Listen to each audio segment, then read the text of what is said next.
Hello बच्चों, कैसे हैं आप सब। तो आज आइए बच्चों, हमारी अगली कक्षा शुरू करेंगे। ठीक है, अपनी अपनी किताबें खोल लीजिए। आज की कक्षा में हम पढ़ेंगे बच्चों हमारा अध्याय 10। इसका नाम है पटाखों के नुकसान। तो बच्चों देखिए, आप जानते हैं कि अब दीपावली आने वाली है ना। तो बच्चों आपको पटाखे नहीं चलाने, आइए आज हम पढ़ेंगे पटाखों के नुकसान। ठीक है, तो बच्चों बड़े ध्यान से पढ़िएगा। ठीक है, आज आइए बच्चों शुरू करते हैं। ठीक है, तो बच्चों सबसे पहले इसका पाठ परिचय पढ़ लेते हैं। देखो क्या है।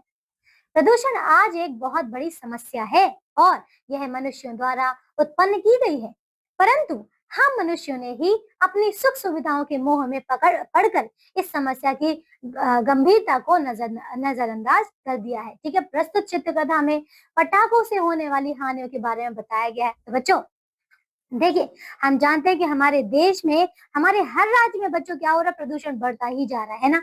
और इससे हमें भी समस्याएं हो रही हैं। इसीलिए देखिए इस अध्याय में बच्चों ये एक चित्रकथा है, इसके द्वारा हमें बताया जा रहा है कि पटाखों से क्या क्या नुकसान हो रहा है। ठीक है, तो आइए बच्चों पढ़ते हैं। ठीक है, देखिए सबसे पहले यहाँ पे शैक्षणिक लक्ष्य क्या है। प्रकृति से प्रेम, पर्यावरण संरक्षण के प्रति जागरूकता, ये सारी बातें बच्चों हम इस अध्याय में देखने वाले हैं। ठीक है, तो आ जाइए बच्चों, अब हम शुरू करते हैं। ठीक है बच्चों, बड़े ध्यान से पढ़िएगा। ठीक है, देखिए मध्यावकाश का समय था। मध्यावकाश यानी कि बच्चों जैसे कि आपके विद्यालय में सुबह का दोपहर में खाने के लिए आपको समय दिया जाता है ना, ये वही है। ठीक है, तो मध्यावकाश का समय था। ठीक है, 2 दिन बाद दीपावली थी। आशीष, प्रतीक और रजनीश तीनों मित्र मैदान में बैठकर दीपावली के अवसर पर विभिन्न प्रकार के पटाखे खरीदने की योजना बना रहे थे, है ना। तो यानी कि बच्चों यहाँ पे 3 मित्र हैं। देखिए तीनों मित्र हैं। अब देखिए एक एक करके आखिर ये क्या बातें कर रहे हैं। देखो देखिए, पहले ये कहता है, भाई मैं तो 1000 बमों वाली लंबी लड़ी लाऊंगा। जब तड़ तड़ तड़ तड़ करती हुई जलेगी तब बहुत मजा आएगा, ऐसा इसने कहा। ठीक है, अब देखिए इस पर ये बच्चा क्या कहता है। कहता है मैं तो 5 दर्जन बम, फुलझड़ियां और छतरी वाले रॉकेट लाऊंगा, ऐसा इसने कहा। ठीक है, अब देखो समझ आ रहा है बच्चे, एक एक करके जो है सब बच्चे कह रहे हैं कि मैं ये लाऊंगा, मैं ये लाऊंगा, है ना, इस प्रकार से। अब देखिए फिर क्या हुआ। अब ये कहता है मैं भी ढेर सारे रॉकेट और अनार बम लाऊंगा। ठीक है, और देखिए अब ये देखिए ये कौन है, अध्यापिका। ठीक है, कहती है इन तीनों की बातें विज्ञान की अध्यापिका के कानों में पड़ी। ठीक है, ये सुन रही थी। उन्होंने मन ही मन कुछ सोचा और फिर वहां से चली गई। ठीक है बच्चों, देखिए बातें सुन रही है। बातें सुनकर उन्होंने कुछ नहीं कहा, बस वो वहां के चली गई। ठीक है, देखिए फिर मध्यावकाश के बाद बच्चों ने खड़े होकर अध्यापिका के का अभिवादन किया, यानी कि उनको क्या किया बच्चों, प्रणाम किया। ठीक है, देखिए अध्यापिका ने वायु प्रदूषण से संबंधित एक चार्ट पेपर श्यामपट्ट के पास लटकाया, फिर बोली। तो देखो बच्चे समझ आ रहे हैं, यहाँ देखिए उन्होंने एक चार्ट जो है इससे प्रदूषण वाला जो है इस पर लटकाया और फिर कुछ बताने लगी। आइए बच्चों अब देखिए कि यहाँ पे अध्यापिका क्या बताने वाली है। ठीक है, देखिए अध्यापिका कह रही है बच्चों 2 दिन बाद दीपावली है, क्या आपने पटाखे खरीद लिए हैं, ऐसा वो पूछ रही है। अब देखिए वो जान पूछ कर पूछ रही है। ठीक है, देखिए तो देखिए अब क्या हुआ। अब देखो यहाँ पे बच्चे क्या क्या कह रहे हैं, मैडम मैं तो बहुत सारे बम पटाखे खरीदूंगा। नहीं मैडम, मैं तो कल खरीदूंगा। मैडम मैं तो 1000 रुपए के पटाखे और बम खरीदूंगा। देखिए बच्चों यहाँ पे देख रहे हैं, हर बच्चा जो है अपने अपने जो बता रहा है कि वो किस प्रकार के जो पटाखे यहाँ पे खरीदेगा। ठीक है, आइए अब देखिए इस पर अध्यापिका उन्हें क्या सलाह देती है, क्या समझाते हैं। देखिए अध्यापिका कहती है लेकिन क्या आप जानते हैं कि पटाखे बनाने के लिए मुख्य रूप से पोटेशियम क्लोरेट और गंधक का एक निश्चित अनुपात में मिश्रण तैयार किया जाता है, ऐसा वो बताती हैं। ठीक है, क्या किया जाता है बच्चों, पोटेशियम क्लोरेट और गंधक का जो है एक मिश्रण बनाया जाता है, यानी कि दोनों को मिलाया जाता है। ठीक है, इस मिश्रण को मोटे कागज की बेलनाकार आकृति की नली के अंदर भर दिया जाता है। बच्चे जैसे बच्चों वो छोटे वाले पटाखे होते हैं ना, जो कि लाल रंग के एक बेलनाकार होता है, उसके अंदर में बच्चों ये क्या होता है, उसका मिश्रण होता है। ठीक है, जब पटाखे को जलाया जाता है तो इस मिश्रण के जलने से अत्यधिक गैस निकलती है।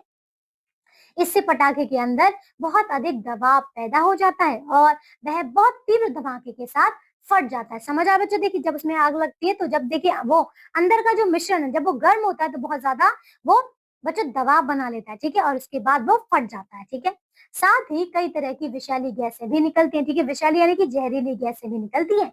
अब देखिए ये क्या कह रहा है बच्चों, ये कहता है विषैली गैसें मैडम, फिर तो वे जरूर नुकसान पहुंचाती होंगी, ऐसा ये बोलता है। ठीक है, तो इस पर अध्यापिका कहती हैं बिल्कुल ठीक कहा तुमने, ये गैसें न केवल हमारे लिए बल्कि पशु पक्षियों और वनस्पतियों के लिए भी अत्यंत हानिकारक होती है। वनस्पति यानी कि पेड़ पौधों के लिए भी हानिकारक होती है, ऐसा अध्यापिका ने बताया। अब देखिए फिर आगे क्या हुआ, देखिए बच्चों, प्रकृति से हमारे बचाव के लिए पृथ्वी पर एक छाता ताना हुआ है। ठीक है बच्चों, क्या बोला है कि प्रकृति के चारों तरफ एक छाता जैसा बना हुआ है। ठीक है, जिसे हम ओजोन परत कहते हैं। क्या कहते हैं बच्चों? ओजोन परत, याद रखिएगा। ठीक है, ओजोन परत सूर्य की परावैंगनी किरणों को पृथ्वी पर आने से रोकती है, क्योंकि बच्चों इसने पूरी मतलब चारों तरफ से एक परत बनाकर हमारी पृथ्वी को घेरा हुआ है। ठीक है, इसी वजह से सूर्य से आने वाली जो परावैंगनी किरणें वो इस तक आके रुक जाती हैं। फैक्ट्रियों, पटाखों और वाहनों आदि से निकलने वाला जहरीला धुआं ओजोन की उस परत को नुकसान पहुंचा रहा है। इसीलिए इस छाते में बड़े बड़े छेद हो गए हैं। ठीक है, उन्होंने बताया कि इन सारे वाहनों से, फैक्ट्रियों से, पटाखों से निकलने वाला जो जहरीली गैस है ना बच्चों, धुआं, इन सब से क्या कर रहा है बच्चों? ओजोन को इसमें छेद कर रहा है। ठीक है, इसको नुकसान पहुंचा रहा है। अब देखिए इसके बाद क्या हुआ। ये बच्चा कहता है यह तो हमें मालूम ही नहीं था, है ना। वो कहता है कि हमें यह तो मालूम ही नहीं था। इस पर देखिए फिर क्या हुआ। यहाँ देखिए इसके बाद और क्या बताते हैं, देखो देखिए एक और बच्चा कहता है फिर तो मैडम जो पटाखे हम जलाएंगे उनका धुआं तो ओजोन परत को और भी नुकसान पहुंचाएगा, है ना। बच्चा समझ गया। अब देखिए अध्यापिका कहती है कि ठीक कहा तुमने, यदि फैक्ट्रियां, वाहनों और पटाखों का धुआं इसी तरह निकलता रहेगा तो मालूम है क्या होगा, है ना। वो कहती है, तो ये बच्चा कहता है कि बताइए मैडम। देखिए वो कहता है कि क्या होगा मैडम, है ना। वो पूछता है। आइए अब देखिए इसके बाद क्या हुआ। देखो, इस धुएं के कारण ओजोन परत में बन चुके छेद और भी बड़े हो जाएंगे, है ना बच्चों, क्योंकि पहले देखिए इतना प्रदूषण है, अगर यही कार्य लगातार चलता रहा तो फिर उसमें और बड़े बड़े छेद हो जाएंगे। ठीक है, और उसका परिणाम यह होगा कि सूर्य की परावैंगनी किरणें पृथ्वी पर सीधी पड़ने लगेंगी और फसलें और पशु पक्षियां ही नहीं बल्कि पूरी पृथ्वी पर कोई भी जीवन सुरक्षित नहीं रह पाएगा। बच्चों इतनी ज्यादा खतरनाक होती है परावैंगनी किरणें, है ना। अब देखिए इसके बच्चों आगे, तो यहाँ देखिए ये बच्चा कह रहा है अरे बाप रे, हम लोगों का क्या होगा, क्या हमें भी बीमारियां हो सकती हैं, ऐसा वो पूछता है। ठीक है, कि क्या हमें भी बीमारियां हो सकती हैं। आइए अब देखिए इस पर अध्यापिका क्या बताती हैं। तो वो कहती हैं वही तो मैं बता रही हूँ कि धुएं से होने वाले वायु प्रदूषण से श्वास रोग, हृदय रोग, क्षय रोग जैसे घातक बीमारियां फैल जाती हैं। यानी कि इतनी ज्यादा जो बच्चों क्या है, बहुत ही ज्यादा आप कह सकते हैं बुरी बीमारियां हो जाती हैं। यही नहीं, पटाखे जलाने से ध्वनि का स्तर भी निर्धारित सीमा से अधिक हो जाता है, यानी कि ध्वनि प्रदूषण भी होता है।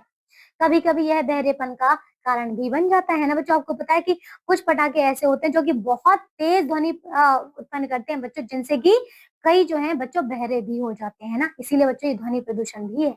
आइए अब देखिए इसके आगे बच्चों, ये बच्चे क्या कहते हैं। देखिए तो बच्चे कहते हैं अब हम समझ गए मैडम, पटाखे खरीदने की गलती हम नहीं करेंगे। ठीक है, ये बच्चा कहता है पैसा भी खर्च करें और मुसीबत भी मोल लें, यह कहाँ की बुद्धिमानी हुई, है ना बच्चों। ये बच्चा बहुत सही कह रहा था, है ना, कि पैसा भी खर्च करें, है ना, और हम नुकसान भी झेलें। अब देखिए इसके आगे क्या हुआ। देखिए अब बच्चों देखो यहाँ पे ये बच्चा क्या कह रहा है, तो फिर हम दीपावली कैसे मनाएंगे, है ना। उन्हें लग रहा है कि पटाखों के बिना तो दिवाली मनाई ही नहीं जा सकती, है ना। देखिए अब बच्चों देखो क्या हुआ, सुनो मैं बताता हूँ। ठीक है, यही पास में ही कुछ गरीब मजदूरों के घर हैं। हम सभी वहाँ के जरूरतमंद बच्चों को मिठाइयाँ और खिलौने देकर उनके साथ दीपावली मनाएंगे। ऐसा कहते हैं बच्चों कि जो पास में ही गरीब मजदूर हैं या फिर जो भी बच्चों जरूरतमंद लोग हैं, उनको कुछ मिठाइयाँ, कुछ कपड़े, है ना, ये सब देकर बच्चों हम उनके साथ जो है खुशियां मनाएंगे। वही तो हमारी दीपावली है ना। तो देखिए बच्चों इस प्रकार की बातें ये सब कर रहे हैं। देखिए फिर क्या हुआ। शाबाश बच्चों, उन सभी बच्चों की खुशी आप सबकी जिंदगी को भी खुशियों से भर देगी, है ना। तब आपको लगेगा कि देने में कितना सुख मिलता है ना बच्चों। तो समझ आए यहाँ पे, फिर अध्यापिका बता रही है ना। यहाँ देखिए फिर यहाँ पे ये कहता है यह सुनकर मैडम बहुत खुशी हुई, है ना, क्योंकि हम किसी की मदद करें बच्चों, हम किसी को खुश करें तो बच्चों हम और भी ज्यादा खुश होते हैं ना।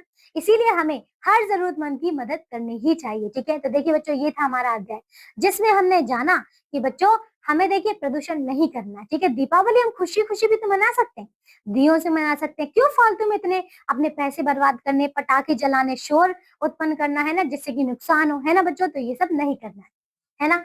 आइए बच्चों इसकी शब्दावली देख लेते हैं बच्चों। ठीक है, देखिए इसमें शब्दावली क्या क्या है। यहाँ देखिए बच्चों शब्दावली, यहाँ देखिए क्या है शब्दावली, यानी कि वोकैबुलरी। ठीक है, मध्यावकाश यानी कि आधी छुट्टी। ठीक है, रेसेस। इसके बाद देखिए क्या है यहाँ पे, ये देखो अभिवादन यानी कि प्रणाम, नमस्कार। ठीक है, सैल्यूटेशन। इसके बाद देखो बच्चों और क्या है यहाँ पे, ये देखिए वनस्पति यानी कि पेड़ पौधे, वेजिटेशन। मिश्रण दो या दो से अधिक चीजों का मेल, ठीक है, मिक्सचर। विषैली यानी कि विष से युक्त, ठीक है। जहरीली, पॉइजनस। पराबैंगनी यानी कि बच्चों किरणें, सूर्य से निकली हुई तेज गर्मी, ठीक है। Ultraviolet rays. इसके बाद बच्चों और क्या है, यहाँ देखिए, अभी देखिए ये वाला क्या है, क्षय रोग यानी कि तपेदिक, ठीक है, टीबी जिसे कहते हैं, ट्यूबरकुलोसिस।